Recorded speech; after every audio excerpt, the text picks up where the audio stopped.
غرباء غرباء غرباء غرباء غرباء غرباء غرباء غرباء غرباء ولغير الله لا نحمل الجباه غرباء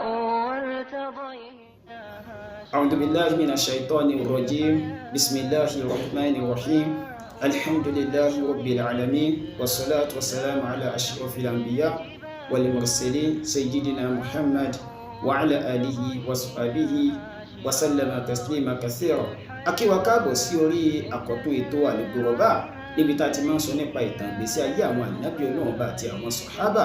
Ilé-iṣẹ́ tí ó ń ṣe agbátẹrù ètò Al-Ghurabaa òun náà ni Al-Qur'an Media Production. Orúkọ tèmi ni Abu Hudhayfah Al-Ghurabaa. Eléyìí ni ẹ́písòdù ẹlẹ́ẹ̀kejì apá kejì nínú ìtàn Ashabul Baqarah. A ti sọ ní apá kìíní àwọn tí wọ́n pa olówó, ẹni tí ó pa olówó àti wọ́n sì lọ sí ọ̀dọ̀ Ànábì Mùsá kí báwọn ṣe ìwádìí ta ni ẹni tó pa olówó náà. Báwo ni ìtàn náà ti lọ? Mo sọ fún wa pé ìtàn láti inú Al-Qur'an òun náà ni ìtàn èyí tí Ọlọ́run bá Ta'ala sọ nínú Al-Qur'an Suratul Baqarah. Lẹ́yìn ìgbà tí wọ́n dé ọ̀dọ̀ Ànábì Mùsá alayhi salam, wọ́n sọ fún Ànábì Ọlọ́run bá wípé Ànábì Ọlọ́run bá ní ọ́ bá wa ṣe ìwádìí ta lẹni tí ó pa arákùnrin tó jẹ́ olówó yìí. Báyìí ni Ànábì Ọlọ́run bá alayhi salam ó wá sọ fún àwọn ìjọ rẹ̀ kí yóò sọ fún wọn. Ọlọ́run bá tí ọlá rẹ̀ ga jùlọ sọ ilé fún wọn nínú Al-Qur'an. Ọlọ́run bá ní wa idh qala Musa li qawmihi inna Allaha ya'murukum an tadhbahu baqara.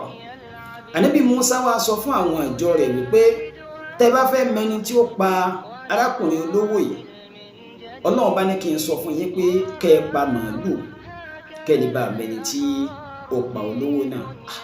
Ilé ìṣe wọn lè mọ̀ púpọ̀ wípé báwo ló ti máa sọ fún wa wípé ká pa màálù? À ń sọ fún wa pé èèyàn kú kó o ṣàlàyé fún wa k'Ọlọ́run ọba rẹ fi ẹni tó pa èèyàn yìí kó fi hàn wá. Kí wá ní ìbáṣepọ̀ láàrin òkú tó kú àti ẹran tó ní ká pa? Dájúdájú èyí sànábì Ọlọ́run o. Báyìí ni wọ́n ti ń sọ fún Ànábì Mùsá. Wọ́n wá sọ fún Ànábì Mùsá pé qalu atattakhiduna huzwa.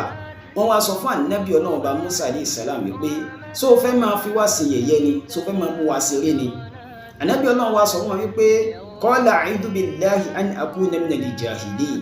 Ó wá ní mo fi Ọlọ́run bá wá sọ níbi kí n jẹ́ aláìmọ̀kan, torí pé aláìmọ̀kan òmùgọ̀ èèyàn òun náà lẹni tí máa ń sọ ìtàn tí ò ní ìpìlẹ̀ láti máa fi mú àwọn èèyàn dunnú, láti máa máwọn èèyàn rẹ́rìn. Èyí ló fà nínú súnnà nínú Islam wá wípé ìṣẹ̀ríà Islam tako ká máa sọ àwọn àwàdà kan tí ìtàn yìí ò sí, nítorí ká máa fi pa àwọn èèyàn lẹ́rìn, ká wá máa pa irọ́. Qala a'udhu billahi an akuna minal jahilin. Mo wá ìsọ̀ pẹ̀lú orúkọ Ọlọ́run bá kúrò níbi kí n jẹ́ ìkan nínú àwọn aláìmọ̀kan òmùgọ̀ èèyàn. Lẹ́yìn ìgbà tán wá rí wípé Ànábì Mùsá ò ṣeré, ṣùgbọ́n inú wọn ò dùn, bẹ́ẹ̀ sì ni wò nígbàgbọ́ náà kan tí Mùsá sọ. Alẹ́ èèyàn kú, báwa ṣe wádìí ta lẹ́yìn tó pa, oníkàlọ́ máa pa ẹran. Kí ni ìbáṣepọ̀ láàrin ẹran tó ní apá àti ẹni tá a fẹ́ mọ̀ nípa okùnfà kú rẹ̀? Wọ́n wá sọ fún Ànábì Ọlọ́run bá pé qalu ud'u lana rabbaka yubayyin lana ma hi. Báwa bí Ọlọ́run ọba rẹ̀ kó sọ irú ẹran wo gan ló fẹ́ kí a pa, báwa sọ fún Ọlọ́run ọba rẹ̀. Qala innahu yaqulu innaha baqaratun la faridun wala bikrun awanun bayna dhalik. Ànábì Mùsá wá bẹ Ọlọ́run. Ọlọ́run wá sọ fún Ànábì Mùsá wípé sọ fún àwọn tí èèyàn wọn kú tí wọ́n sì fẹ́ mọ tàlẹ́ǹtì tó pa wípé ẹran tí a ní kí wọ́n pa yìí la faridun wala bikrun awanun bayna dhalik. Kìí ṣe ẹran tó ti dàgbà jù, kìí sì ṣe ẹran tó ti kéré jù. Ọjọ́ orí rẹ̀ yóò máa wà láàrin kó ti dàgbà ó sì kéré. Kò gbọ́dọ̀ dàgbà kó ti di arúgbó kùjọkùjọ, kò sì gbọ́dọ̀ kéré kó jẹ́ bí ọmọ ọ̀hìn tí ò tí ì pé ọdún kan àbọ̀dún kan díẹ̀. Kó jẹ́ ẹran tí ó máa wà láàrin ọjọ́ orí tó ti dàgbà tí ó sì dàgbà jù. Báyìí ni Ànábì Mùsá ó ti sọ fún wa. Faf'alu ma tu'marun. Ẹ̀yin tọ́lọ́run bá ní kẹ́ ẹ ṣe ẹ tètè lọ sí. Àwọn wá fẹ́ mú Ànábì Ọlọ́run bá fẹ́ máa fi ṣe yẹ̀yẹ́, wọ́n fẹ́ máa fi Ànábì Ọlọ́run bá ṣeré. Wọ́n wá sọ fún Ànábì Mùsá pé ud'u lana rabbaka yubayyin lana ma lawnuha. Báwa sọ fún Ọlọ́run ọba rẹ̀ ẹran tí Ọlọ́run bá rẹ ní ká pa irú kọ́lọ̀ wo irú àmì wo láàrè láàrè ìtàfimọ̀ pé ẹran tó ní apà ní irú kọ́lọ̀ wo ni Allahu Akbar. àwọn Bani Israel wọ́n jẹ́ ẹni tí wọ́n máa ń sorí kókó sáwọn ànábì Ọlọ́run bá wọ́n sì máa ń pa àwọn ànábì wọn. Ọlọ́run ní kẹ́ ẹ pẹran ẹ lọ sọ́jà ẹ lọ ra ẹran kẹ́ ẹ sì pa wọ́n ní rárá kó fáwọn nírú ẹran wo ni Ọlọ́run ní ẹran tí ọjọ́ orí rẹ̀ ò tí ì dàgbà jù tí ò sì kéré jù wọ́n ní òtún táwọn lọ́rùn tó bá wa sọ irú kọ́lọ̀ wo ni ẹ wá gbọ́n tí Ọlọ́run bá sọ fún wọn. Ọlọ́run ní qala innahu yaqulu innaha baqaratun safra'un fari'un lawnuha tasurru an-nadhirin.